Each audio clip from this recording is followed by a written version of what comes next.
मनातलं सांगू, मी लई पांघरून घेतले महाराज. मोठ्या मोठ्या लोकांच्या घरी झोपायचा योग येतो ना कधी कधी, असं कथेला असल्यावर.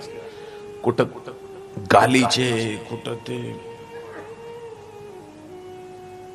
काय पांघरायला देते तो, बापरे बाप, गुदगुल्या केल्यासारखंच होत.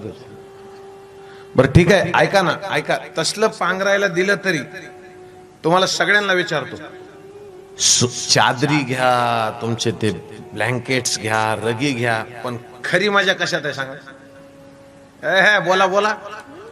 गोदड्यात. खरी मजा गोदड्यात आहे. मला एक जण म्हणला, गोदड गरम का लागतं महाराज? तर मी म्हणलं, त्याला माझ्या आईचा पदर लागलेला असतो, आणि ज्याला आईच्या पदराची ऊब कळाली ना, तो जीवनात यशस्वी होतो महाराज. फार छोटे छोटे संस्कार दिले महाराज माऊलींनी. माझी आई लहानपणी लोणचं करायची ना, लोणचं.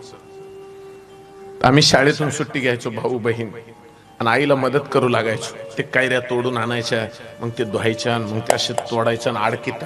बरोबर आहे ना? आता तसं काही नाही. मँगो पिकल टिकलं तर टिकल, नाही तर नाही टिकायचं.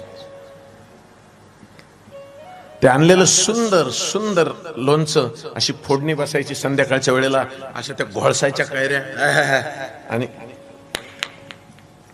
अशी पाणी सुटायचं तोंडाला, आणि खायला बसलं ना समोर, अशी आईनं 3 वाट्या भरायच्या.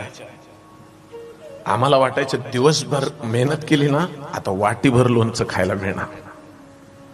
पण आईनं हातात द्यायचं आणि सांगायचं, राजा हे शेजारच्या काकूला देऊन ये.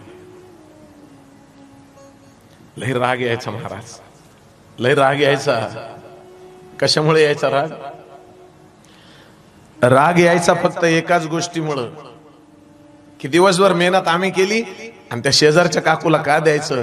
तर आई त्यावेळेलाही म्हणायची ना, आजही म्हणते, की राजा जे चांगलं असतं ना, ते अगोदर लोकाला द्यायचं आणि नंतर आपण खायचं. आणि तेवढं एक वाक्य मी आजपर्यंत पाळत आलोय. जे जे जगातून मला चांगलं मिळालं ते अगोदर व्यासपीठावरून बाहेर फेकायचं आणि नंतर आपण जगायचं महाराज. याला जीवन म्हणता, याला जीवन ऐसे.